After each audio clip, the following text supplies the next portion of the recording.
All right, so I am here in Calgary, Alberta, Canada, getting ready for a run of shows this weekend. And I figured no trip to the Canada would be complete without going to check out PK Sound. So for those of you who don't know, PK make the most kick-ass sound systems. They got the loudest, fullest bass, and you can see them anywhere where they know their shit. Well, they're friends of mine, so I thought I'd pay them a surprise visit and see what's going on. Let's check it out, see how everybody's doing. What's up? Hi. So this is Erica. Erica is a very, very integral member of PK. She's basically in charge of shit. So Basically. Get to know. In charge of president. Yeah, but yeah, it's a pretty cool facility. See if they'll let me take it around here. Where's Trevor? Hey, Trevor, how you doing? Good, buddy. How you doing? Oh, I'm doing great, man. I'm doing great. I was hoping that you could give me and the internet a tour of the facility and show us all the fun things you're working on. Let's go for a walk. Oh, cool. Nice to see you. I'm glad you're in town. That's great. Yeah, man. Good vibes. Good vibes. I was not expecting you today. We were expecting you tomorrow for your show. Glad you're in town early. Well, we'll start in the front. This is our front office. Cool. We have all kinds of important people like Dave. Nice. And Billy. Nice. Adam, our production guy, as you already know. And of course, the big boss man. There's Jer, Jer. a.k.a. Subvert. Subvert. Sweet. Yeah, so front office. Oh, nice. We got some core values here. Right.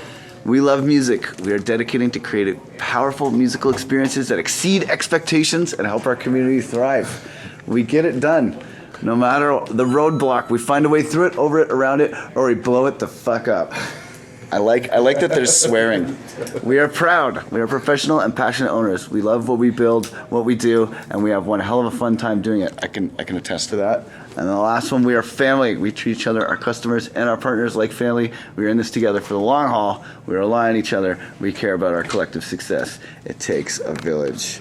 Sweet. Those are good. I like this. Eh? I'm behind these values. Cheers values. What's up, Jer? Hey, how's it going? Oh, really good, man. Really good. Thanks, sir. This is okay. So Jer is he's the boss man in charge of making all the things, designing, running it, keeping the sound bumping. But yes, thank you for your service, my good man. Bass heads around the world owe you a debt of gratitude. Thank you. Big up. So how did this all start? Are we really doing a full interview right now? You want it? No, I don't want to. Okay. I have to go for lunch right now. He's got to go for lunch. All right. Well, I'll get Trevor to show me stuff. I'll get Trevor. Okay. So. Okay. Come on. Give me. We'll continue. Okay. Do you want to tell us how to start? Okay. Well, can I ask you PK questions, or should we just tour this facility? No. We can do both. So PK Calgary started. Well, the humble beginnings. It's actually quite simple. This is super organic. This started because we were a bunch of musicians wanting to make dance parties. And we had to build speakers to do that, and then people started loving our speakers, and here we are today, all of you people. Sweet. And Speaking of how PK started, yes. hi John. One of our original founding members as well. Sweet. And actually this shop used to be at John's house at one time in our history. So we've grown a long way in 10 to 15 years. So, Amazing. yeah. And how many different kinds of PK speakers have there been now? Oh my God. Now you're on the spot questions. Probably 20. Yeah, 20 or 30 different variations Whoa. over the years, but now we have a product lineup of about 4 major lines with about 3 to 4 products per line, and we try to make do with most of that, doing all the big sound. Sweet. This is R&D land. This is where all of the brains think about all the crazy new products. Dope. And without these guys, none of this stuff would actually turn on and even work. Hey, can I check out that circuit? Because that shit just looks so cool on the monitor. Okay, this is so cool. He's designing the controllers for the speakers. Yeah, check that shit out. That would be like the sickest record cover ever. So good. So what is this? We call it the brain, so it's the control system for all the actuators and other intelligence in the new Trinity and Gravity lines. Sick. So what sorts of things would you be controlling?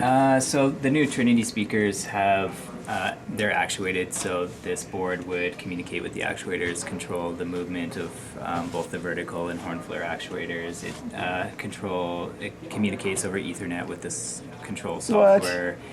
We have monitoring of all of our DSP information and other things like the local control LCD, etc. Yeah. Cool.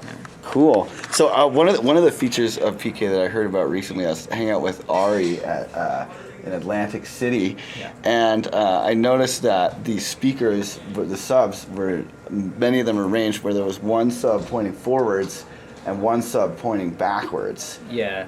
Can you tell us a little bit about why you would configure subwoofers like that and what that does? It's a cardioid array, and essentially it will it allows you to keep your stage quieter.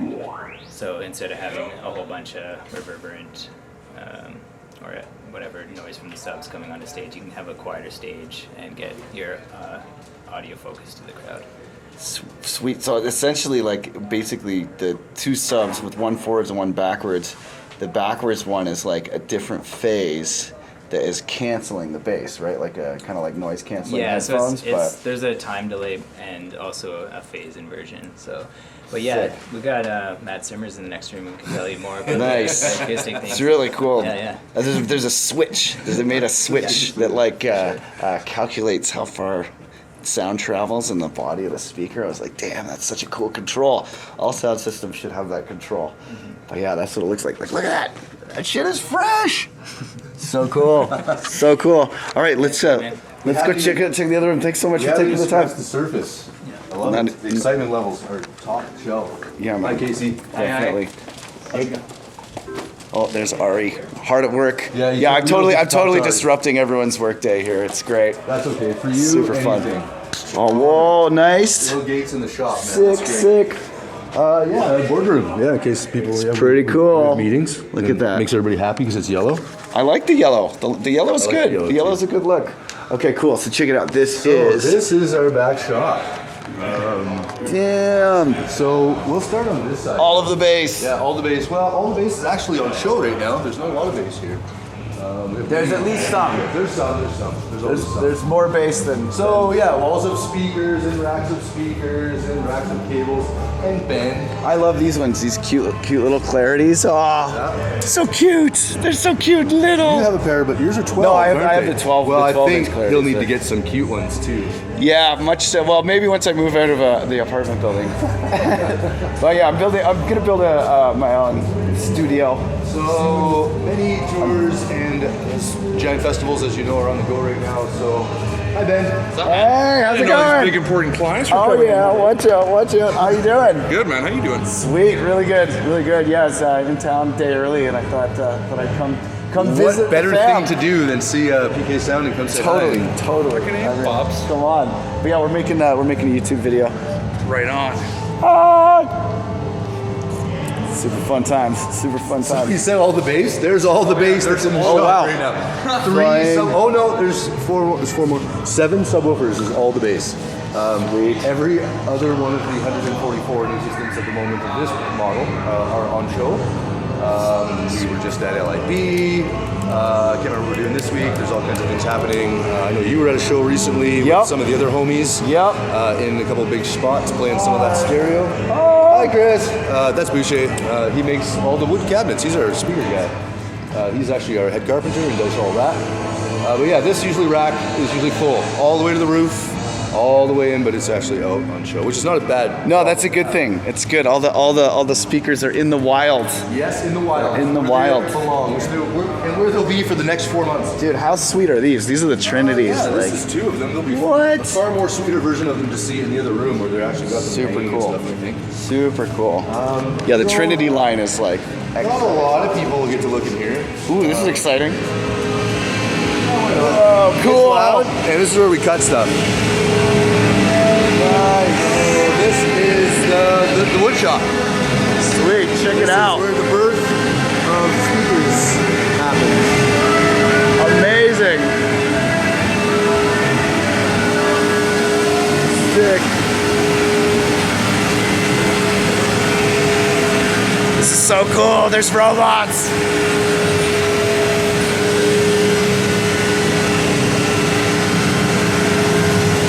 Bass robots. Bass robots.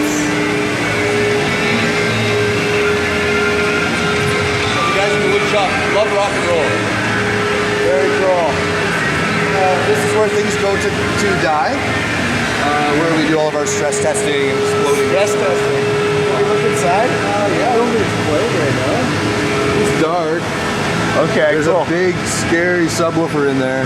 So I think the idea with this room is that they run speakers all day and night Until and do they blow up. terrible things to them until they explode. Very important. It's like solitary confinement for bass. Torturous. Hey, how's it going? Good to see you. welcome. Yeah, man. No visit would be complete. Oh my God, yes, sweepy sine waves. I love it. Yeah, so Nate, Luke's back here today. Kyle is usually running this show back here too. So from the birth of cabinets, then comes coated, finished cabinets. Ooh, look how nice. Then become sound systems. Check it out. It's gonna go inside. Oh my God. Whoa. Craziness. And then from there, they all get assembled here. So this is actually, What you can clearly see a Trinity build. Damn. That is crazy looking. This system here. Hey, how you doing? How are you? Good. Just coming to visit. Manufacturing boss man, this guy. Yes. It's Kyle. Shit. This sound system is actually going to your OG hometown, sir. Oh, cool. This will be living in TO. Oh, amazing. Amazing. so, Toronto finally getting a his- taste his of the Canadian weekend. roots. Sweet. So yeah, Check this out. This is Trinity. Damn. And the rest of this thing, I love how the music varies as we go from venue to venue through. Yeah, this is fun. Okay, cool. Oh, amazing. I love it. Luke is playing with some stuff over there that we're not going to put too close to the video camera right now. Oh, okay, cool. All right, that's some top secret they shit. Can see it, but it's really top secret shit. So just, Okay, like, cool. sneak by the- Hey, what's up, Luke? Cool. This is where bass People comes have already from. known about it, but that will be the very smaller version of a very, Very well-known cool. speaker. Very cool. So that's coming soon. And then here. Oh wow, it's all nice and treated in here. This is a little bit All the sound in acoustics. place. This is the rest of the stereo we've been talking about. Amazing. All right. So what makes the Trinity ones different than the other ones? Because the design looks really different. Well, the big difference between it and any other speaker in the market is that it's virtually a robotic sound system. So we have full control in 3 dimensions of the sound field, literally via steering the sound around via horn flare movement and actuation, and not using a pile of DSP and tiny little drivers. So that's what makes it different. So when you're aiming it, it's physically moving. Yeah, the speaker box actually physically moves, and I can do this very accurately and on the fly with software that we've also produced here, as you saw in the R&D lab earlier. Those guys sitting on the computers, they're doing all that. And yeah, it's virtually a sound technician's favorite tool because you can basically turn it and do whatever you need with it. Here they come right now. This is the rest of that Toronto stereo we spoke about. This one's just getting all of its Sweet. So checks and where for balances. those who are in Toronto, where can they go listen to this? Well, hopefully very soon we'll release that shortly. There's a couple of festivals where it's been booked on. We're just getting it finished and delivered first before we tell them when. Okay, cool. Because 1 or 2 of the dates might be hinged on it arriving, but looks like these guys are smashing through it. I think it's going to get there in lickety split time. Sick. And then yeah, we'll share all that for sure. And then a I lot hear of there's a Woofax around Yeah, here. a lot of you probably know this gentleman. This is Matt. and, Yes. Woofax. Woofax. I didn't know you were gonna be here, bro. Yeah, man. None of us Yeah, did. This just is what makes it so surprise fun. visit. Surprise visit. Are you live streaming right now? I'm gonna put this up, yeah, but it's not live streaming. We're just recording. But yeah, What's up? this is Matt Simmers, aka Woofax, a very fine producer, Thanks, buddy. and he's And made also- many of the ozone things that you enjoy. Of those of you who Well, enjoy I ozone. didn't make them, but I was part of the team that did them. Part of the team that beta tested them and stuff. But yeah, he's And Matt is also our A1 sound architect here at PK Sound. He Yeah. is what makes these things sound the way that they do. All of his geniusness. sweet. So what are you working on today? Today I was doing some predictions for some things we have coming up, some venues, some shows. We have prediction software to see like how loud the speakers are going to be, how many we need, how tall they're going to be, and also how to auto-splay them so they hit everything in the crowd.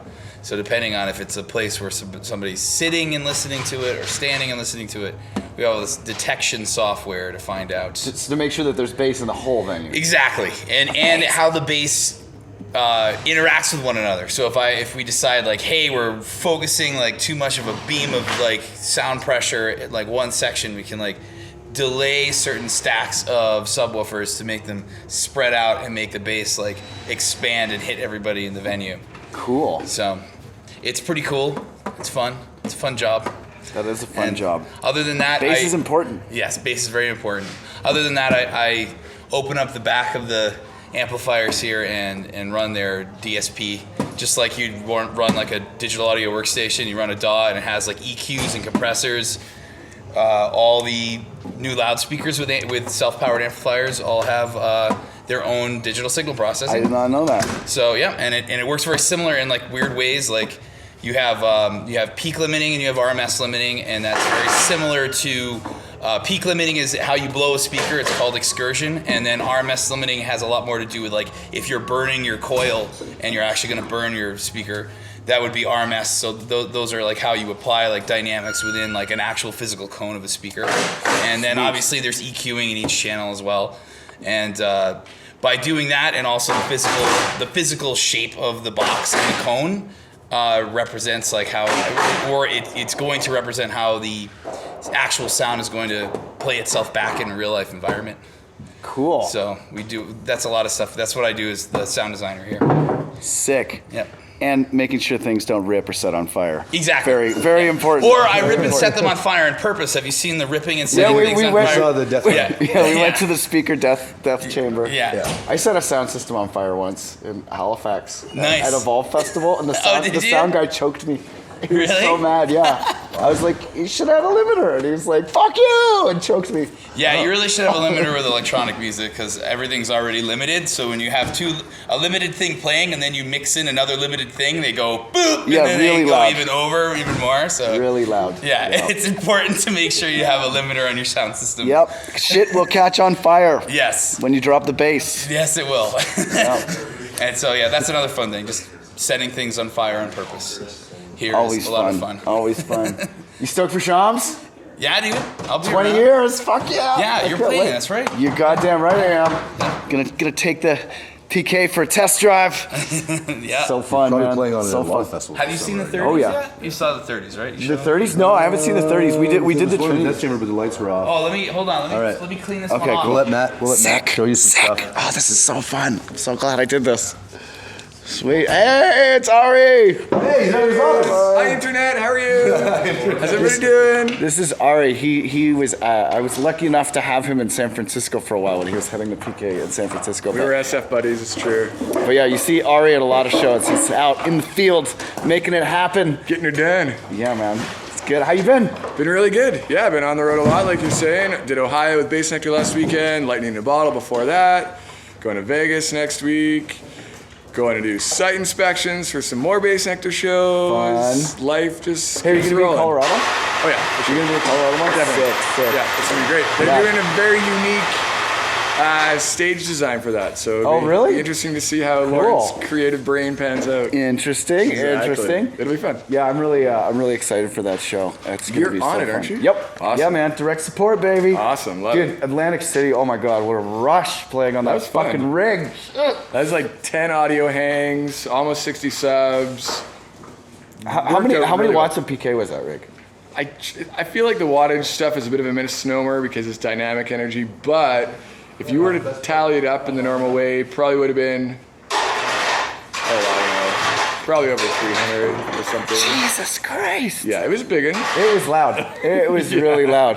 The whole building too, like every time the bass dropped, you could hear like all the rafters and stuff. Well, definitely in the back of the house, it got a little noisy. We thought we did pretty good with masking the room noise in the house, which is why they're doing that canceling shit with the 2 speakers on top of it. It's so cool. Totally, and we did 10 hangs to make it more of a distributed system. Typically, in like a concert area like that, we probably would have done 4, maybe 6, but we're trying to create more distinct audio zones to mask any room noise kind of thing. So that room was so crazy. It was like, it's like 4 blocks long. Like, how do you even deal with that acoustically? It was so crazy. They did really well with draping it off and creating the audio zone. I thought, despite the room challenges, it worked out really well. Yeah, it sounded great. All right, let's go check out what Matt's got over here. All right, so this is pretty exciting. What do you got over here, Matt? So this is our Gravity 30. This is a 30-inch subwoofer. What? Yes, this is a cone like this.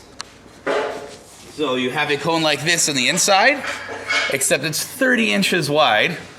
Jesus, that's monstrous. And it's not powered like a normal electroacoustic transducer, which is basically an electronic signal. It's actually powered by a motor.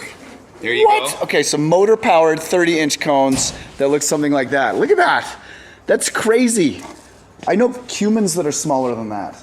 That's insane. Look at this thing. Like, what? I have what? Smaller than that.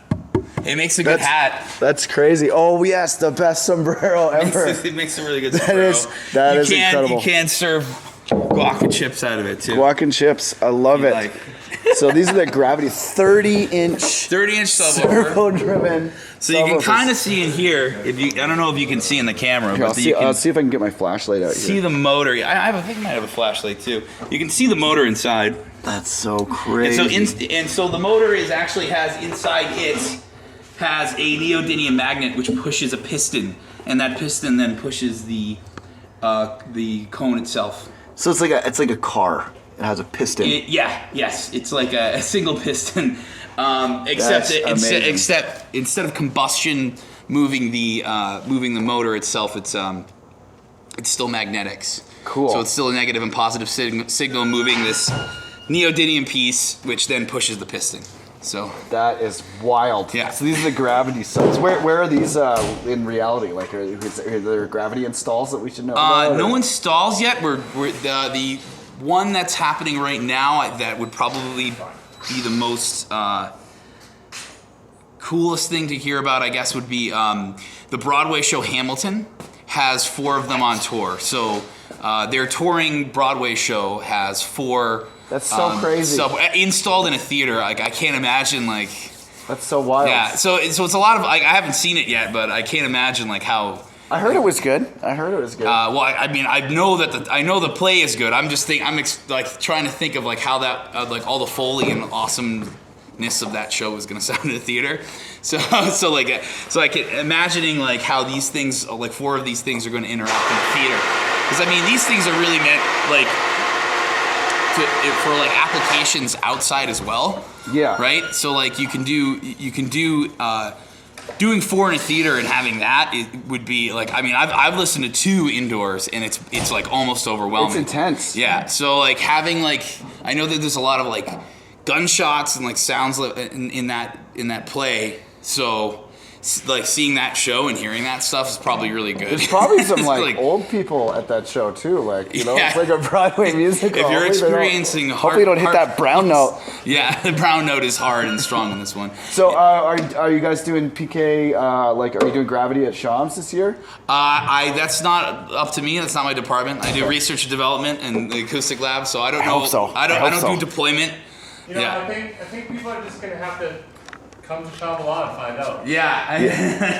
Yep. So you got to come to Shams and see for yourself. Yep. A couple years ago, we did the dual Gravity 30 prototypes. You were there. Yeah, I remember that. I remember because it was the half volume the whole time. And I remember on Thursday when they did the test. Yeah. And I was with a bunch of people and they fired up these like servo-driven 30-inch motherfuckers. And I remember we were walking around the festival and literally everyone we were walking with went, fuck, like that. Yeah. Like they ducked. Everybody ducked. It sounded like a bomb went off. It was insane. Yeah, I remember that year too because normally on Thursday they don't turn on like every generator because there's not 5 stages running, right? Yeah. So they had like 2 and we're doing a sound test on Thursday, and this guy from the staff of like the main like farm staff comes running down the walkway, and he's like, "What are you guys doing over here?" He's like, "You guys can't. You're gonna tell us you're gonna do stuff like this. Like the kitchen, like the lights are dimming. Like we were pulling so much power that they actually like apparently they were saying that like there was like other parts of the facilities that literally like their power was just like browning out because we were pulling so much of it. That's amazing. And it was just these. We weren't even running our tops at all or anything.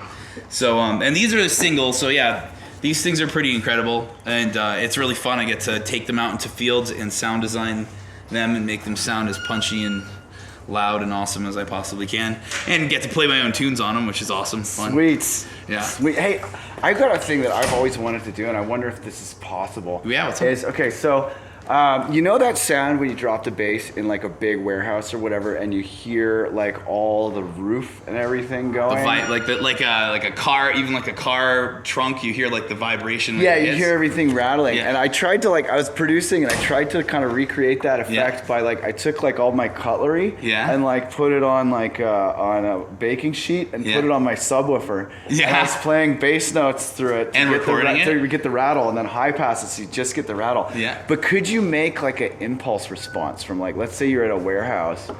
Could you use that? I mean, it would be like an early reflection, right? It would, because it'd be really, really like a vibration immediately right after like the actual vibration of it. Yeah. So I don't know if you'd have much tail. It would just be like a buzz kind of. But could you make it so could you model that with a convolution reverb, or is that beyond the abilities of convolution reverb? I don't know. It's a good question. I don't know. You'd have to set the mic up right. Yeah. You know, because you'd have the mic close enough, and it would have to be a loud enough reverberation, because it's basically be mostly early reflection, because like that thing is reflecting pretty early, because it's just vibrating off its own resonant tone of like whatever you're playing, right? Yeah. That's why like sometimes you're in a warehouse, you play one note and you won't hear any buzz, and then you'll play the next note, and it's like crazy. Yeah, that's what I was thinking. Like it might be hard for. Yeah, it's just a resonant. So like that would be like the resonant frequency of like that space would be that one spot, and so I guess my guess would be, like if the mic was close enough to it, you could get like a buzzy sound. But like, why would you be doing that impulse is the question. Would you want to collect it for like a convolution reverb? Yeah, because so I was thinking you could run your subs through it and have clean sub, but then have this like big warehouse. Oh, you know what my suggestion for that is actually, like with production, I found that adding an even harmonic above your fundamental frequency in a subtone, and then doing some kind of non-destructive stereo imaging to that just the harmonic section of it, will give you that really big perception of like loudness without destroying the mono sound of the sub, which you need, because anything below 90 hertz you really need to have mono in order for it to like really come through. And a lot of people, you know, there is like some debate on whether or not you really need to do that, but like the thing is that below 90 hertz, almost every sound system runs in mono. Yeah. And so what it does is when it solidifies that, it makes the phase like it basically makes a really, really powerful phased signal below 90 hertz. Yeah. And so doing that, they used to do it below 180 hertz, because 180 hertz is where a needle would cut a record, and if you did stereo below 180 hertz, the groove would get too wide, and as you're cutting it would jump, right? Yeah. Now you can probably go below 90. I'd say 90 is probably like the lowest, unless you're cutting to vinyl, and you still want to do like 180 and above, I think. But like every system I've ever used, 90 and below is like monos, and that's usually and when you go up to 70, that's the first octave of like notes, right? Which you know all this stuff. I've seen you. Actually, you and I use the same frequency to pitch website when we're like the physics.ed, the EU one. Those guys should really put an ad up, because I'm trying to think of how many producers probably go on there. All the time. They should put an ad, like a visiting ad, just like one little ad, because they probably make so much money.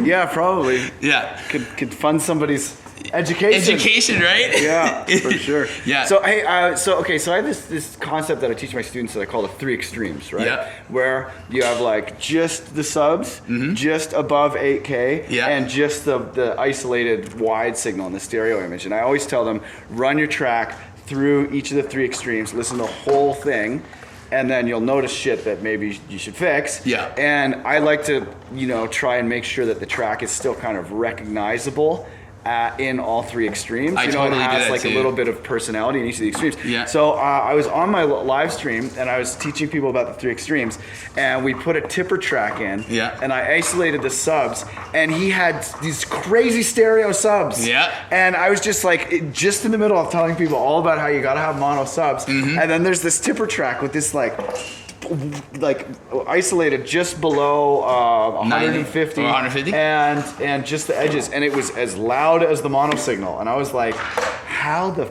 fuck is that even like Well, I mean, a thing? you can do it. I would say below 90 is where your ears stop really being able to tell unless you're using headphones. Yeah. When you're using headphones, then you can hear like the sub go boom, boom, or hear, you know. But like, you can do it below there. And if you're doing that harmonic thing I was saying, where you take like a sub and then you raise its even harmonic tones, which, by the way, isotope exciter, on its warm setting, it is like a lot of even harmonics. Okay. A lot of really good even harmonics. Good to So it know. really, and that's really what the Lex Luger kick is too, right? The Lex Luger kick is just its fundamental plus like this exactly like doubled tone, like about half the amplitude, right? And so like if you take that and you isolate there, you can make it stereo, and that stereo is probably, I mean, let's say you have a So you could have like let's say you have a 40 hertz tone, right? Something around F, like F is like 44 hertz, I think. Yes, right in there. And then you double it, it'll be like 88, right? And that's even harmonic. And you stereo that's actually below 90, but it's kind of sitting around that range, right? Yeah. The reason you do 90 is because most if you want your system something to sound really good in a loud system, most crossovers between this subwoofer and your line array is 90 hertz. Okay, So, right? cool. There's a method for doing that, right? And even when we like phase delay, when we're delaying like a stack for like a big loud system, right? If you have like subwoofers sitting in a different position than another speaker, there's two sound sources, and if you play them at the same exact time, sometimes because of their physical distance away from one another, they'll have this thing called, they'll be out of phase, basically. Yeah. Like you'd see like, you know, phase in like like DAW. So what we do is, and I'm sure you know about all this, but you know, just yes, it's good. This is great for the chat. so what we do is we actually have on our consoles, on our digital consoles, we have something that actually delays it by either samples or milliseconds to line up that 90 hertz crossover. Okay. Cool. And usually when you do crossovers as well, it's probably good to note that we do crossovers using Linkwitz-Riley filters, which basically they're 24 dB per octave slopes that have +3 spikes, like basic. So when they cross over, normally when you're sloping, if you have like very very very steep slopes, when you're crossing something over, dip. you want a dip, because normally if you don't, you'll have a spike where they cross over, right? They'll actually be adding to that frequency of the crossover. But Linkwitz-Riley actually reduces by 3 dB as you go down, so when you cross them over, the additive 3 dB of like something like a Butterworth filter will basically negate itself, so you'll have like a flatter phase response, a flatter frequency response. So basically what we're doing when we're like tuning a rig is we're making it line up. So we'll play a 90 hertz tone, right, using an oscillator. Usually they have those as tools. You know, you probably have them in a DAW as well. And then we from there we'll just turn the delay up till we hear like the amplitude get really really loud in that area. And we know, like, because we're playing it through one source with the line array, and then the subs, we can hear when it actually couples together and gets really loud. There's also other ways to do it too that are a bit more scientific, which is like the really professional way to do them, using programs called like Smart, SMAART, which I'm sure you're familiar with. No, I'm not familiar with Smart. It's more of a live monitoring program. Okay. You've probably run into it, encountered it if someone's trying to treat a room and they're trying to find peaks and valleys of a room, like in their low end. You know, if you want to try to find your cancellations and your stacks of a room's resonance, they use Smart, which is the program. Cool. With a mic, and you play tones, you play peak noise through it, you find out like where those different areas are that you need to improve. Sweet. So, yeah. I'll have to check that out. Yeah. It's good for studio sources too. Like, if you have your own little home studio, you can like set it up where your head would be, in your listening position, 3 meters And out you this just get way. like a ribbon mic or something? Or is There's there a specific mic you for use? it, Okay, that cool. you use for it. And I actually don't know off the top of my head. I can't remember. It's all I good. can't remember at the I'll moment. give it a Googling. I'm sure someone knows. I'm sure there's a lot of people that do acoustic work that will be able to tell you. But yeah, Cool. And it's good for treating your room. It'll tell you like where your room might have like something that's a little more accentuated or something that's like, you know, I mean, when you get into low end dips, so like in like rooms that are smaller, just become crazy. Yeah. But usually you get used to them. It's wild. I had like when I was setting up in my apartment, I had to set up my studio in like 4 different places because it was like just so Totally. like the final spot ended up being so weird. I'm like, why here? But that's where the bass sounded good. Yeah, hell yeah, you know? dude. But yeah, it's much to my neighbor's chagrin, I'm sure. But whatever. Well, you know, it's all good. Oh yeah, I heard about that. Oh yeah, ridiculous. Wait. Ridiculous. My neighbor was he's freaking out so bad about noise that he called in a noise complaint while I was sleeping and then lost his noise complaint privileges because we were sleeping. It was 8 in the morning. Oh my god. He was just hallucinating, losing his mind. He was just losing his mind over when it wasn't even there. Yeah, it wasn't even there. I don't know. I guess it must have been another neighbor or something. But yeah, it was hilarious. Wow. Hilarious. All right. Well, hey, I think that I should probably let these guys get back to work. But thanks so much for sharing. Yeah, dude. Anytime, homie. Anytime. Yeah, man. Yeah, you come to the show tomorrow? Oh, you bet. Sick. Yeah. Sick. Yeah, it's a district. It's fun. Got a little Canadian tour here in Alberta going on. I'm really excited. It's good to be home. It's good to be home. Word up. All right. Well, lots of love. That's your tour of the PK Sound Facility. Peace.